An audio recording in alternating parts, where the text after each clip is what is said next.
Hello guys, welcome back to my channel fuel ದಿಲ್. ಇವತ್ತು ನಾನು ಹೋಗ್ತಾ ಇರೋದು ಮಂತ್ರಾಲಯಕ್ಕೆ.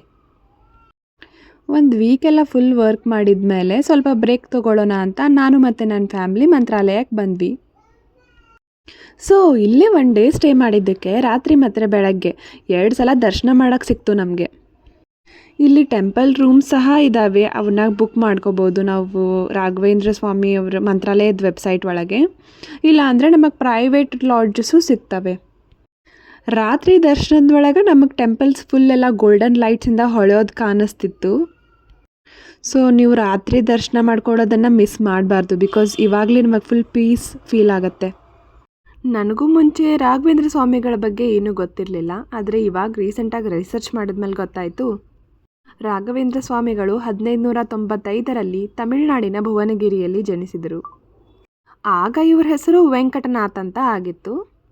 ಚಿಕ್ಕವರಿದ್ದಾಗಿಂದಲೇ ಇವರು ತುಂಬ ಇಂಟೆಲಿಜೆಂಟ್ ಮತ್ತು ವೇದ ಶಾಸ್ತ್ರಗಳಲ್ಲಿ ತುಂಬ ಆಸಕ್ತಿ ಉಳ್ಳವರಾಗಿದ್ದರು.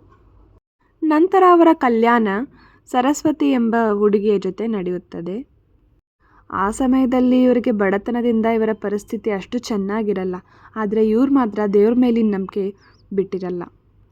ಒಂದು ದಿನ ಇವರಿಗೆ ಅವರ ಗುರುಗಳಿಂದ ಸನ್ಯಾಸ ತಗೊಳ್ಳೋ ಅವಕಾಶ ಬಂತು, ಆದರೆ ಇದು ಈಸಿ ಡಿಸಿಷನ್ ಆಗಿರಲಿಲ್ಲ ಅವ್ರಿಗೆ. ಅವರು ಸನ್ಯಾಸ ತೆಗೆದುಕೊಂಡ ದುಃಖದಿಂದ ಅವರ ಹೆಂಡತಿ ಪ್ರಾಣವನ್ನೇ ಬಿಟ್ಟರು. ಆಮೇಲೆ ಅವರ ಆತ್ಮ ಬಂದು ರಾಘವೇಂದ್ರ ಸ್ವಾಮಿಗಳ ಆಶೀರ್ವಾದದಿಂದ ಮುಕ್ತಿ ಪಡೆಯಿತು. ನಂತರ ಅವರು ಮಠದ ಗುರುಗಳಾಗಿ ಜನರಿಗೆ ಧರ್ಮ, ಜ್ಞಾನ, ಭಕ್ತಿ ಕಲಿಸುತ್ತಿದ್ದರು. ಕೊನೆಗೆ ಅವರು ತಮ್ಮ ಇಚ್ಛೆಯಿಂದಲೇ ಬೃಂದಾವನ ಪ್ರವೇಶ ಮಾಡಿದರು, ಅಂದರೆ ಜೀವಂತವಾಗಿಯೇ ಸಮಾಧಿಯ ಒಳಗೆ ಹೋದರು. ಅದು ನಡೆದಿದ್ದು 1671ರಲ್ಲಿ. ನೀವು ಸಹ ಟೆಂಪಲ್ ವೈಬ್ಸ್ನ ಫೀಲ್ ಮಾಡಲಿ ಅಂತ ನಾನು ಸ್ವಲ್ಪ ಕ್ಲಿಪ್ಸ್ನ ಆ್ಯಡ್ ಮಾಡಿದ್ದೀನಿ, ನೋಡಿ ಎಂಜಾಯ್ ಮಾಡಿ.